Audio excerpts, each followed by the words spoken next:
కూటమి రాజ్యంలో దళితులకు మరణ శాసనం. తిరువూరులో ఎస్సీ ఎస్టీలపై అక్రమ కేసులు. స్వయంగా ఎమ్మెల్యేని హతమార్చేందుకు కుట్ర.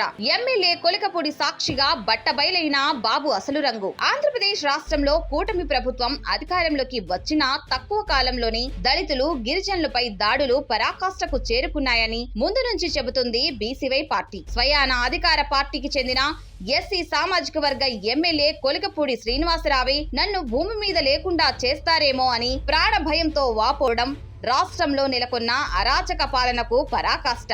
కొండూరు మండల టీడీపీ అధ్యక్షుడు ఒక ఎమ్మెల్యేకే భూమి మీద లేకుండా చేస్తా అని వార్నింగ్ ఇచ్చారంటే రాష్ట్రంలో చట్టం ఉందా లేక టీడీపీ నేతల జేబులో ఉందా? టీడీపీ నేతల రౌడీయిజంపై మీ సమాధానం ఏంటి చంద్రబాబు అని ప్రశ్నిస్తుంది బీసీవై పార్టీ. ఎంపీ కేసినేని చిన్ని ఆఫీస్ నుంచి పోలీసులకు ఫోన్లు చేసి ఎస్సీ ఎస్టీలపై అక్రమ కేసులు పెట్టమని ఒత్తిడి తెస్తున్నారనేది అత్యంత ఘోరమైన విషయం. తిరువూరు నియోజకవర్గంలోని గంపలగూడెం, గానుగుపాడు గ్రామాల్లో అమాయక దళితులపై పెట్టిన అక్రమ కేసులకు బాధ్యత వహిస్తూ కేసినేని చిన్ని సమాధానం చెప్పాలని డిమాండ్ చేస్తుంది బీసీవై పార్టీ.